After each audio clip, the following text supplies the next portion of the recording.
एक शख्स कुछ यूं दुआ कर रहा था, अल्लाहुम्मा अगनिनी अनिन नास, अल्लाह पाक मुझे लोगों से बेनियाज कर दे, यानी मुझे लोगों से कोई सरोकार ही ना हो, मतलब ही ना हो।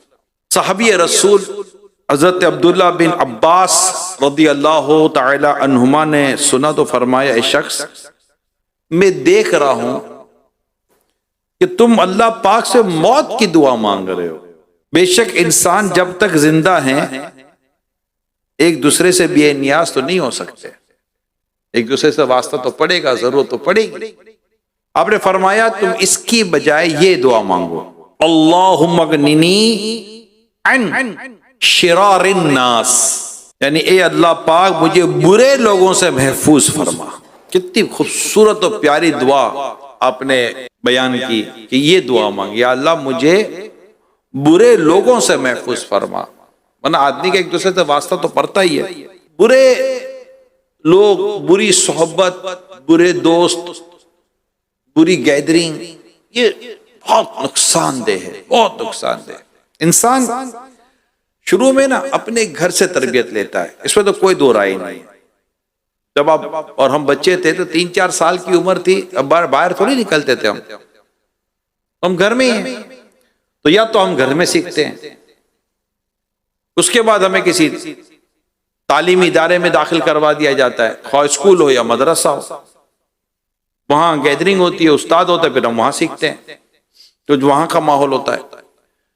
इसके बाद फिर आपकी दोस्तियां होती हैं, फिर आदमी अपनी गैदरिंग और अपनी दोस्तियों के साथ रहता है। अच्छा, अब आप में से कोई बहुत मुश्किल है किसी ने स्कूल ना देखी हो, मदरसा ना देखा हो, कहीं ना कहीं जाते ही हैं ऑफिस वगैरह में, तो आप एक बिल्कुल नए नए क्लासरूम में जब जाते हैं तो आप किसी को भी नहीं जान रहे होते, किसी को भी नहीं जानते आप, मगर महीने, 1.5 महीने, 2 महीने में वो जो 40-45 की क्लास होती है उसमें से 2, 4, 5 आपकी गैदरिंग हो जाती है। फिर उन्हीं के साथ खाना पीना, आना जाना, कैंटीन, चाय बिस्किट, सब उन्हीं के साथ हो रहा होता है। यही होता है, क्लास में भी यही हो रहा होता है। अच्छा, महल्ले में, हम नए नए महल्ले में जाते रहने के लिए, कोई किसी को नहीं जानता, आहिस्ता आहिस्ता 2, 4, 10 जान पहचान हो जाती है। हालांकि महल्ले में सैकड़ों लोग रहते हैं, लेकिन आप सबके साथ उठते बैठते नहीं, नाम भी नहीं जानते आप। 2, 5, 10 से दोस्तियां हो जाती हैं। अब ये जो दोस्तियां हो जाती हैं जिनसे हमने दोस्ती कर ली, ये है क्या? अब इसके ताल्लुक से बड़ा मतलब कि एक मैं आपको जो बयान करने जा रहा हूं, हजरत अब्दुल्ला बिन मसऊद रज़ियल्लाहु ताला अन्हु फरमाते हैं, किसी को परखना हो ना, चेक करना हो, तो उसके दोस्तों पर परखो कि उसके दोस्त कैसे हैं, क्योंकि आदमी उसी से दोस्ती करता है जिससे वो अपने जैसा जानकर अच्छा समझता है। इसको अमूमन हमारे कहते हैं फ्रीक्वेंसी मिलती है उससे, केमिस्ट्री मिलती है उससे, यार ये मतलब सही है, मतलब मेरी अंडरस्टैंडिंग हो रही है ना। इसको मतलब अगर मैं और वाजे करूं तो सैयदना इमाम मालिक रज़ियल्लाहु ताला अन्हु बड़ी प्यारी बात फरमाते हैं, इंसान परिंदों की तरह है, इंसान ये परिंदों की तरह होता है। परिंदे हमेशा अपने जैसे परिंदों के साथ ही रहते हैं। कबूतर कबूतरों में बैठेगा, हालांकि कबूतर कौवा नहीं बैठे, कभी हालांकि कलर थोड़ा बहुत मिल भी जाता है, लेकिन कभी कबूतर कौवों के साथ नहीं होगा। कबूतर कबूतर के साथ होगा, कौवा कौवों के साथ होगा, मुर्गी मुर्गियों में ही रहेगी, ये कहीं इधर उधर नहीं जाते। बदख बदख के साथ। ऐसे इंसान भी अपने हम ख्याल, हम फिक्र, हम किरदार और हम अखलाक के साथ दोस्ती करता है। अब ये होगी पूरी एक मैंने आपको बुनियाद बनाई है इस वक्त कि ये होता है। कहते हैं मुझे मेरे दोस्तों ने बिगाड़ा, ठीक है दोस्तों में बिगड़ता है, मगर ये बिगड़ा हुआ दोस्त तेरा दोस्त बना कैसे? गन पॉइंट पर तो कोई दोस्ती कर नहीं सकता आपसे, कुछ तो था ना अंदर में। हुजूर फरमाते हैं कि दो, जैसे यहां तो ये हो ना कि परिंदे की, 2 परिंदे अलग अलग थे, इन दोनों की दोस्ती हो गई। किसी ने कहा यार ये परिंदे तो अलग अलग है, ये दोनों दोस्त कैसे बन सकते हैं? ये दोनों एक दूसरे साथ नहीं हो सकते। करीब जाकर देखा तो दोनों लंगड़े थे, तो कहा अच्छा ये परिंदे तो अलग अलग है, मगर इनमें एक चीज जो यकसा है वो इनका लंगड़ापन है। ये भी लंगड़ा, वो भी लंगड़ा, चल भाई अपने दोनों लंगड़े साथ साथ। तो यू कुछ तो है ना, अल जिन्सो यमीरो इला जिन्सी। ये आयत नहीं है, ये कौल है, एक मुहावरा है कि जींस जींस की तरफ जाती है, जींस जींस की तरफ खींचती है। हम जो दोस्तियां करते हैं ना, इसमें हमारी अपनी सोच, अपनी मेंटेलिटी बहुत मैटर करती है। स्कूलों के अंदर किसी की दोस्ती हो जाती है पढ़े लिखे लड़कों के साथ, और किसी की दोस्ती हो जाती है खेल कूद करने वालों के साथ।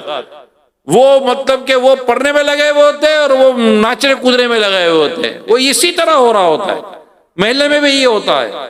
फिर बदकिस्मती के साथ किसी की दोस्ती हो जाती है किसी नशाई के साथ, किसी की दोस्ती हो जाती है किसी शराबी के साथ, किसी की दोस्ती हो जाती है किसी बदकारी करने वाले के साथ, किसी की दोस्ती हो जाती है गुलछड़े उड़ाने वाले के साथ। अबे चल यार बड़ा मजा आएगा, क्यों? वो लड़कियां होती है, लड़कियां होती हैं। और कभी लड़कियां होती तो क्या हुआ, और चला जाएगा उसके पीछे पीछे, लड़कियां होती है ना। इसी तरह लड़कियों को भी इसी तरह की दोस्तियां मिलती हैं। जैसे हमारे दोस्त, हम दोस्त कहलाते, वो सहेलियां कहलाती हैं। ये मेरा दोस्त है, वो बोले ये मेरी सहेली है। ये आपस में दोनों में अलग अलग वर्डिंग चल रही होती है। तो ये इनके साथ भी यही है कि ये एक दूसरे के संवरने में भी और एक दूसरे के बिगड़ने में भी ये सब एक दूसरे के साथ होते हैं। वो भी वो वहां लड़के होते, चल वहां चलते हैं, वो उधर गुनाह करने वहां चलते हैं। नतीजा यह निकला कि हमारी एक बड़ी नौजवानों की तादाद नशई हो गई, शराबी हो गई, जुआरी हो गई, और लड़कियों की बड़ी तादाद नशे में चली गई, शराब में चली गई, बदकारियों में चली गई, गुनाहों में चली गई, उल्टी सीधी तस्वीर सौंप कर आ गई। और नतीजा ये निकला कि बिचारियों के पास फिर कोई रास्ता रहता नहीं है, इनके नजदीक नहीं रहता, खुदकुशियां कर लेती है, जबकि हराम है, जहन्नम में ले जाने वाला काम है। तो दोस्त कौन? बस बात क्या है, दोस्त कौन? तो दोस्त कौन या दोस्त कैसा होना चाहिए, इसके ताल्लुक से अगर हम गौर करें तो हदीस पाक बड़ी वाज़ेह है कि दोस्त के दीन पर होता है। किस पर होता है? दोस्त के दीन पर होता है। लिहाजा देखो तुम किसको दोस्त बना रहे हो, क्योंकि जब दोस्त बनाते हो ना, उसकी अखलाक, उसके किरदार, उसकी आदत, बसा औकात उसका मजहब तक बंदा इख्तियार कर लेता है। यानी मैं इस वक्त चूंकि दावत इस्लामी के दीनी कामों के ताल्लुक से मेरा दुनिया के कई मुल्कों में जाना होता है। अगर मैं आपको कहूं, ऐसे कहने को अगर मैं कहूं कि यहां से अगर आप निकलते हैं तो बांग्लादेश समेत, हिंद समेत, यानी एशिया के ममालिक के साथ साथ अरब दुनिया ले लें, अल्हम्दुलिल्लाह कई अरब दुनिया कई मुल्कों में जाना हुआ। फारिश की तरफ में गया हूँ, यूरोप की तरफ गया। यूरोप खुद 28-29 मुल्कों का पूरा एक यूरोपियन यूनियन है, वहां जाना हुआ है। यूके गया हूं, इसी तरह मतलब कि साउथ अफ्रीका के कई मुल्कों में, ऑस्ट्रेलिया बर आजम है, कई मुल्कों में दावत इस्लामी के दीनी कामों से मेरा जाना रहता है, साल में चंद मरतबा। तो अब जब वहां मैं लोगों से मिलता हूं, जब बातें होती हैं, स्पेशली जो यंगस्टर मिलते हैं, तो मुसीबत यह है कि उनकी दोस्तियां ऐसी हो जाती हैं कि बदकिस्मती के साथ कई मुसलमानों के बेटे दीन इस्लाम से फिर जाते हैं। जी हां, फिर जाते, इस्लाम दीन छोड़ देते, कंफ्यूज हो जाते हैं। क्यों? दोस्त। इन्होंने अपनी स्कूल में, अपनी कॉलेज में और अपनी दीगर जगह पर दोस्तियां ऐसी की होती हैं, उल्टे सीधे सवाल होते हो, कंफ्यूज हो जाते हैं। बाकायदा सोशल प्लेटफॉर्म पर अपनी पोस्ट डाल देते हैं कि हम यहां से ये चलेगा, मुसलमान नहीं है, अब हम ये होगा, हमसे राब्ता ना किया जाए। माँ बाप परेशान, खानदान पर सब परेशान। आप इन सब के पीछे जो आपको बेस मिलेगी, क्या किसी मतलब बेस मिलेगी, वो सोबत मिलेगी। आप बताइए, क्या कोई माँ बाप औलाद को शराबी बनाते हैं? क्या माँ बाप औलाद को जुआरी बनाएंगे? क्या माँ बाप औलाद को नशई बनाएंगे? क्या माँ बाप औलाद को चोर बनाएंगे? आखिर ये चोर कहां बना, ये नशई कहां बना, इसकी चरस और हीरोइन की आदत कहां पड़ी, इसकी सिगरेट पीने की आदत कहां पड़ी, ये पान और गुटके खोर कहां से आए, ये किनके साथ बैठते थे, ये गैदरिंग है, ये लड़कियों के चक्कर में कैसे पड़ गया, ये बदकारियों के चक्कर में कैसे पड़ गया।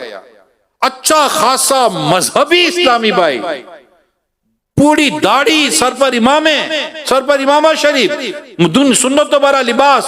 कुछ अरसे के बाद पता चलता है कि दाढ़ी छोटी हो गई, सर से इमामा उतर गया, नमाज चली गई। आप उसकी इंक्वायरी करें, आपको पता चल जाएगा कि इसकी गैदरिंग बदल गई थी, इसकी सोबत बदल गई थी। सोबत बदलती है, सोच बदलती है, सोबत बदलती है, सोच बदलती है।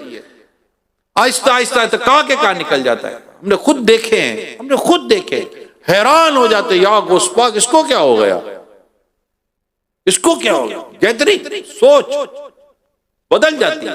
तो मेरे प्यारे साहिब भाइयों, बुरी सोबत ये तबाह करती है। और इस वक्त हमारे यहाँ ये बहुत बड़ा इशू, इसको शायद समझा नहीं जा रहा। हम बस यार मेरा दोस्त है, मेरा यार है, और भाई ये बेनमाजी है,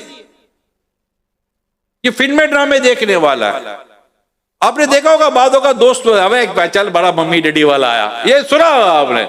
अब ये मम्मी डैडी वाला बोलकर क्या करते हैं कि तू क्यों इतनी अम्मी की बात मानता है, क्यों इतनी अब्बू की बात मानता है, तू इतना माँ बाप का फरमाबरदार क्यों बना हुआ है। इसको बोलते हैं गैदरिंग में मम्मी डैडी वाला हो गया, ये मम्मी डैडी वाला है। यानी ये माँ बाप के पास, यार मेरी अम्मी याद कर रही है, मेरी अम्मी इंतजार कर रही है, मेरे अब्बू इंतजार कर रहे होंगे, मुझे अब्बू बुला रहे, मुझे मेरी अम्मी बुला रही है, मेरे अब्बू ने मुझे काम दिया है, मेरी अम्मी ने मुझे काम दिया है। जब ऐसी बातें करते तो उसका मजाक उड़ाते थे, आया मम्मी रे, बच्चा अभी तक पता नहीं कब बड़ा होगा, इसका मजाक उड़ाते हैं। यानी उसको ये इमोशनली इसको एग्रेशन पैदा करते हैं कि तू माँ बाप का बागी बन जा। क्या अम्मी अब्बू कर रहा है, हमको देख, हमारी माँ रो रही है, हम रोने दे रहे हैं, हमारा बाप रो रहा है, हमको तो हमारे माँ बाप की कोई परवाह नहीं, तू माँ बाप की परवाह करके बैठा हुआ है। नतीजा ये निकलता है कि एक दिन वो भी अपने माँ बाप से लड़ पड़ता है। मेरे दोस्तों को देखो, इन्हें कोई नहीं मना करता, आप ही मुझे मना करते रहते हो, घर में तबाही आ जाती है, तूफान आ जाता है। आखिर लड़का जो माँ बाप का बागी बना, किसने बनाया इसको बागी? इसके दोस्तों ने बनाया, इसकी गैदरिंग ने बनाया। आप में से भी कई ऐसे होते होंगे जो मुझे सुन रहे हैं, ये दोस्त हैं। यार वो दोस्त आपका कैसे हो सकता है जो आपका माँ बाप का फरमाबरदार ना रहने दे और आपको माँ बाप का बागी बना दे। आप जाएं अभी, माशाल्लाह आपका जहन भरना जो मेरे मुत्तकीफीन है, इस तरह की गैदरिंग में जाएं और उनके सामने एक बार मस्जिद की तरफ जाएं। यहाँ तो माहौल है ना, अल्लाह के महल्ले में तो जाएंगे ना एक दिन आप। और जब उसी तरह की गैदरिंग में जाएंगे ना, और जब नमाज जोहर का वक्त होगा, जब कहेंगे ना मैं नमाज के लिए जा रहा हूँ, इतवार का दिन होगा, दोस्तों में बैठे हुए होंगे, और जैसे आप उठ के जाके पूछे कहाँ जा रहा है, मस्जिद। मौलवी तेरे को भी रंग चढ़ गया ना, हमें पता था तू भी बदल के आ जाएगा, कब तक रहेगा इस तरह। ये बातें मैंने अपने लिए सुनी है। Can you imagine? आप समझ सकते हैं, ये बातें मैंने अपने लिए सुनी है। मुझे मेरी गैदरिंग याद है, जब मैं इस तरह के नौजवानों को देखता हूं, मुझे मेरा माजी याद आ जाता है कि मुझे मेरे दोस्त किस तरह की बातें क्या करते थे। अबे देखते कब तक रहता है, देखते कब तक रहता है, ऐसी ऐसी बातें। लेकिन बस अल्लाह पाक जिसको बचाए वो बच जाता है। मुझे मेरी गैदरिंग छोड़नी पड़ी। मैं आपको बता रहा हूं, मैं जब तक अपनी पुरानी गैदरिंग में था, मैं दावत इस्लामी में एडजस्ट नहीं हो पा रहा था। जब मैंने अपनी पुरानी गैदरिंग छोड़ी, अल्हम्दुलिल्लाह मुझे अल्लाह की रहमत से दावत इस्लामी में इस्तिकामत मिलनी शुरू हो गई। मेरे दोस्त दावत इस्लामी वाले बन गए। आपको शुरू की दुआ बता दो, बगैर लोगों के हम नहीं रह सकते, आप बगैर दोस्तों के नहीं रह सकते, किसी न किसी से दोस्ती तो होगी ना। तो हदीस दोबारा सुनिए, दोस्त दोस्त के दीन पर होता है। तुम देखो कि तुम किससे दोस्ती कर रहे हो। हमें दोस्ती करनी उससे है जो अल्लाह और उसके रसूल का फरमाबरदार है। वही तो मेरा दोस्त बन सकता है। अल्लाह पाक का नाफरमान मेरा दोस्त कैसे हो सकता है यार?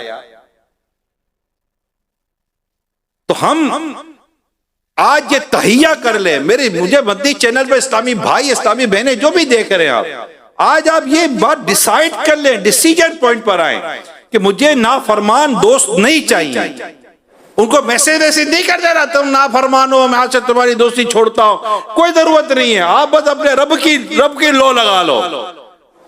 आला तो क्या खूब दिखते हैं, मानींद शमा तेरी तरफ लो लगी रहे, मानींद शमा तेरी तरफ लो लगी रहे, दे लुत्फ मेरी जान को सोजो गुदास।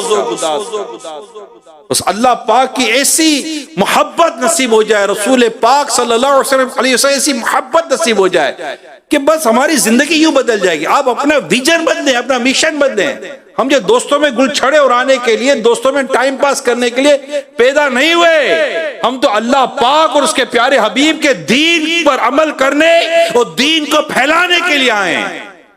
मेरी जिंदगी का मकसद तेरे दीन की सरफराजी, मैं इसीलिए मुसलमान, मैं इसीलिए नमाजी।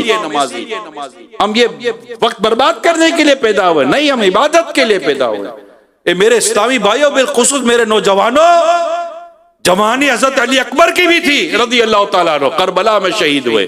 जवानी इमाम कासिम की भी थी रज़ी अल्लाह तआला अन्हु, करबला में शहीद हुए। कई साहबा कराम जवानी के आलम में इन्होंने राह खुदा में अपनी जानें कुर्बान की हैं।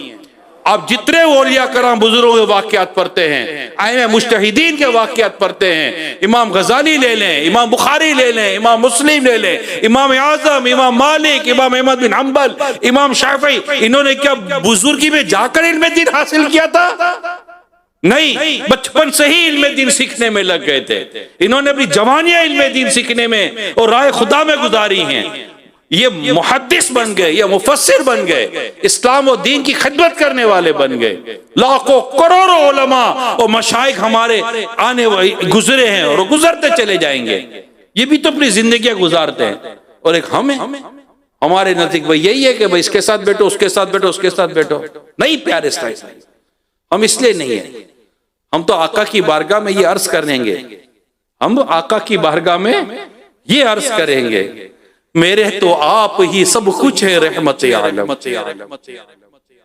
मेरे तो आप ही सब कुछ है रहमत आलम। मैं जी रहा हूँ जमाने में आप ही के लिए। तुम्हारी याद को कैसे न जिंदगी समझूं, यही तो एक सहारा है जिंदगी। बा मकसद जिंदगी की तरफ आए मेरे प्यारे इस्लामी भाइयों, वरना ये दोस्त, ये गुनाहों भरी सोहबत, ये गुनाहों भरी गैदरिंग ये हमें तबाह कर देगी। जी हाँ, मैं आपको एक वाकया सुनाता हूँ। ये अमीर अहले सुन्नत ये वाकया नकल किया नेकी की दावत में। अब लिखते हैं, पंजाब पाकिस्तान के एक महल्ले में एक अजीब और गरीब बदबू महसूस होने लगी। इलाके वालों की खूब जुस्तजू के बाद कहीं जाकर बदबू का सुराग मिला। वो बदबू एक बंद घर से आ रही थी। चुनाचे पुलिस को इतला दी गई। जब पुलिस वाले लोगों की मौजूदगी में ताला तोड़कर घर के अंदर दाखिल हुए तो ये देखकर सबके रोंगटे खड़े हो गए कि वहां चारपाई पर एक जवान आदमी की लाश पड़ी थी और इसके बाद हिस्से गल सड़ चुके थे और इनमें कीड़े रेंग रहे थे। ये मंजर देखकर बच्चों समेत कई अफराद बेहोश हो गए। तहकीक करने पर पता चला कि ये नौजवान मेहनत मजदूरी करने के लिए इस इलाके में आया था। किराए के मकान में रिहाइश पजीर था और बाज जुआरियों से इसकी दोस्ती थी। एक रोज ये नौजवान अपने दोस्तों से जुए में बहुत सारी रकम जीत गया। हारे हुए जुआरी दोस्तों ने हारी हुई रकम लूटने के लिए इसके गले में फंदा कसा और बिजली यानी इलेक्ट्रिकल इसके झटके लगा कर मौत के घाट उतार दिया। फिर उसे बेगोरो कफन छोड़कर ताला लगाकर फरार हो गए। ये होती है बुरी गैदरिंग, ये जुआरियों की दोस्तियां थी। जुआ खेलता था।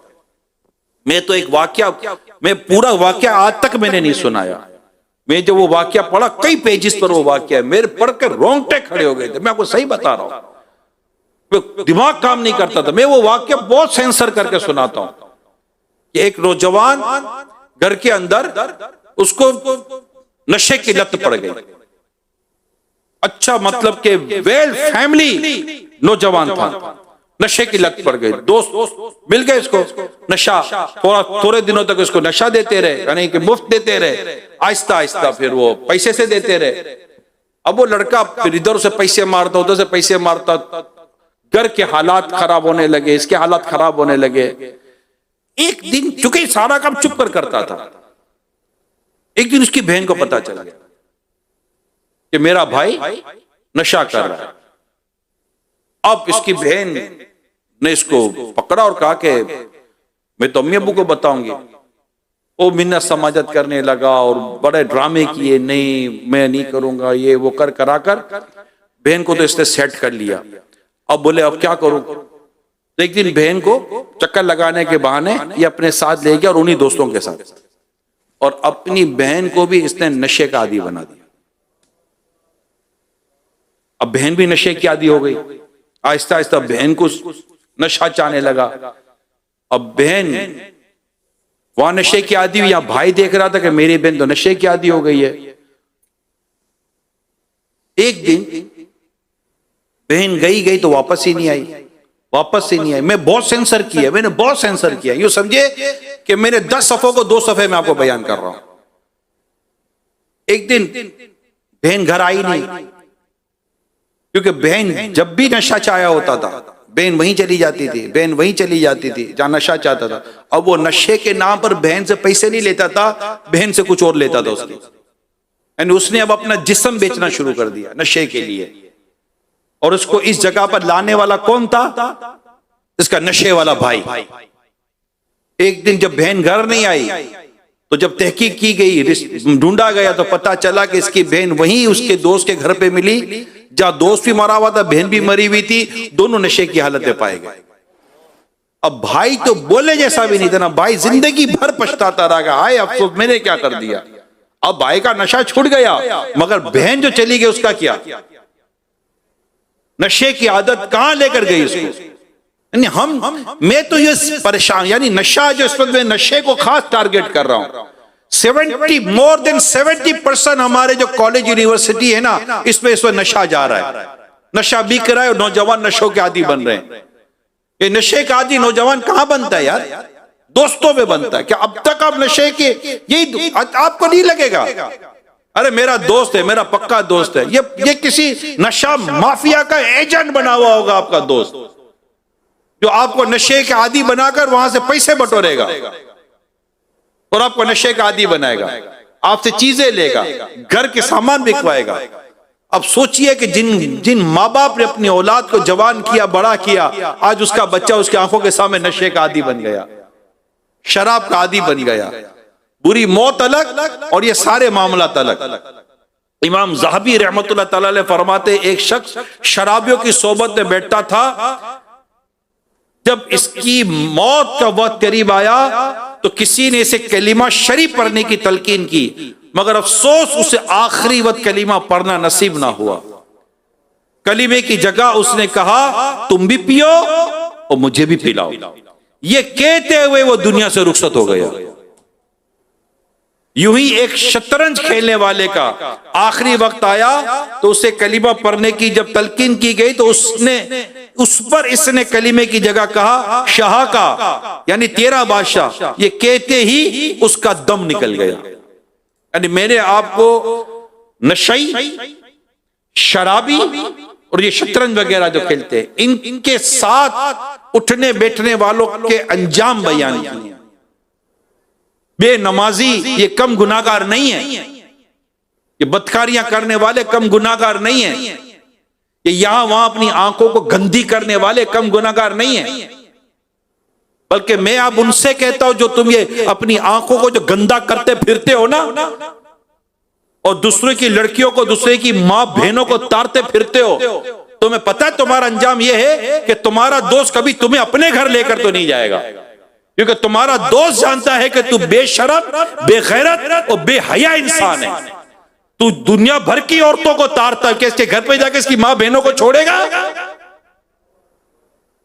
और आपने ऐसा दोस्त बनाया कैसे जो दूसरों की मां बहनों की इज्जत नहीं कर सकता, वो आपकी मां बहन की इज्जत करेगा? शर्म नबी, खौफ खुदा, ये भी नहीं वो भी नहीं। ये मेरे मुत्तकीफीन इस्लामी भाइयों, खुदारा होश के नाखून लीजिए। और इस पुरफितन दौर में जो ये फितने हैं और इसमें जो अमली फितने हैं, तरह तरह के फितने हैं, अकाईद बर्बाद कर रहे हैं, नजरियात बर्बाद किए जा रहे हैं, अखलाक बर्बाद किए जा रहे हैं, तालीम के नाम पर, मीडिया के नाम पर, गैदरिंग के नाम पर औरतों को बेपर्दा किया जा रहा है, बेशर्म किया जा रहा है, बेबाक किया जा रहा है, जुर्रत वाला किया जा रहा है। इस्लाम और दीन और शरीयत की जो रूह है, इस रूह से हमें हटाया जा रहा है। हम आंखें बंद करके बैठे हुए, सूना जंगल रात अंधेरी, छाई बदली काली है, सोने वालों जागते रहियो, चोरों की रखवाली है, रखवाली। आंख से काजल साफ चुरा ले, या वो चोर बना के हैं, तेरी गठड़ी ताकी है और तूने नींद निकाली है। ये गफलत का वक्त नहीं है। आपके पास अगर कीमती सरमाया, जेब में पैसे हो, 2 लाख 10 लाख रुपए हो, आप यूं उड़ते नहीं फिरोगे, पैसे यूं उड़ाते नहीं फिरोगे, संभालोगे। ईमान जैसी अजीम नेमत अल्लाह पाक ने हमें दी है, क्या इसकी हिफाजत की कोई सूरत नहीं बनाएंगे? अकायद और नजरियात खूबसूरत अल्लाह पाक ने हमें अता फरमाए, क्या इसकी हिफाजत का सोच नहीं है? इसके पास जाके बैठ जाएंगे, उसके पास जाके बैठ, बुरी सोबत वालों के दीन ईमान खतरे में आ जाते हैं, पता नहीं क्या का क्या दिमाग में डाल देते हैं। तो प्यारे इस्लामी भाइयों, आज एक नियत कर ले, मैं भला मेरी दावत इस्लामी भली। ये आशिकाने रसूल का माहौल, ये आशिकाने रसूल की सोहबत, ये आशिकाने रसूल का माशा अल्लाह मुश्कबार महका महका मदरी माहौल है। अल्हम्दुलिल्लाह इस मदरी माहौल में, इस दीनी माहौल में अल्लाह पाक की मोहब्बत हमें मिलती है। इस दीनी माहौल में रसूल पाक की सच्ची मोहब्बत हमें मिलती है। इस दीनी माहौल में हमें साहबा कराम की मोहब्बत मिलती है, अहले बैत अतहार की मोहब्बत मिलती है, औलिया कराम की मोहब्बत मिलती है। इस दीनी माहौल में मस्जिद का रास्ता मिलता है, माँ बाप की फरमाबरदारी मिलती है। इस दीनी माहौल में हमें वफा मिलती है, इस दीनी माहौल में हमें हया मिलती है, इस दीनी माहौल में हमें शर्म मिलती है, इस दीनी माहौल में हमें मुरवत मिलती है, इस दीनी माहौल में हमें लिहाज मिलता है, इस दीनी माहौल में हमें मदीने की याद में रोना रोना इस दीनी माहौल में। मैं कल वो तासुरात देख रहा था, मदनी मुज़ाकरे में जो तासुरात चलते हैं, रश्क आ रहा था हमारे इस्लामी भाई के ऊपर। हल्की हल्की सफेद दाढ़ी थी, निकल रही थी, बढ़ा तो लिए शेव, अल्लाह ने चाहा तो इंशाल्लाह पूरी दाढ़ी रख लेंगे। कहते मुझे कभी रोना नहीं आया, मगर यहाँ जब से आया मेरा रोना बंद नहीं होता। मुझे रोना आ रहा, मुझे रोना आ रहा, मैं रो रहा हूं। रोने वाली आंखें मांगो, रोने वाली आंखें मांगो, रोना सबका काम नहीं है। जिक्र मोहब्बत आम है लेकिन सोज़े मोहब्बत आम नहीं। भाई ये दीनी माहौल में पकड़, दावत इस्लामी, दावत इस्लामी, दावत इस्लामी। मेरे घर में दावत इस्लामी, मेरे दफ्तर में दावत इस्लामी, मेरे आसपास दाएं बाएं ऊपर नीचे दावत, बच के दावत इस्लामी में मैं आ जाता हूँ। मैं ऐसा पानी के अंदर चला जाऊं, मुझे बाहर का नजर ही ना आए। हालात बहुत खराब है, फितरों का दौर है, लूट मार मची हुई है, डेढ़ उशारी काम नहीं आएगी। मैं बहुत पक्का हूं, कोई पक्का वाका, पक्के कितने कच्चे हो गए। अल्लाह पाक मुर्शिद के सदके, गौसे पाक के सदके हमारा ईमान सलामत रखे। अपने बच्चों की भी हिफाजत करनी, हम लोग अपना ज़हन बनाए, अपने आप को बचाएं तो अपनी औलादों नस्लों को बचाएंगे। अगर हम ही इस तरह मतलब के अल्लाह तल्ले घूमते रहे तो हमारी नस्लों का क्या, हमारे बच्चों का क्या होगा? बच्चे जाकर क्या पढ़ रहे हैं, क्या सीख रहे हैं, क्या समझ रहे हैं, हमारे बच्चों की सोहबत क्या, हमारे बच्चों की दोस्तियां क्या, हमें क्या पता? हम पूछते ही नहीं है। बच्चा पढ़ता क्या है, सिलेबस क्या है, निसाब क्या है, कैरिकुलम क्या है, पता ही कोई नहीं होता हमें। इसका टीचर कौन है, उसके नजरियात क्या हैं, उसकी सोच क्या है, हमें पता ही कुछ नहीं होता। ना कभी कई मैक्सिमम पेरेंट्स कभी इस तरफ जाते भी नहीं है, अंदाजा ही शायद नहीं है कि दुनिया में हो क्या रहा है। तो इंशाअल्लाह दावत इस्लामी और सिर्फ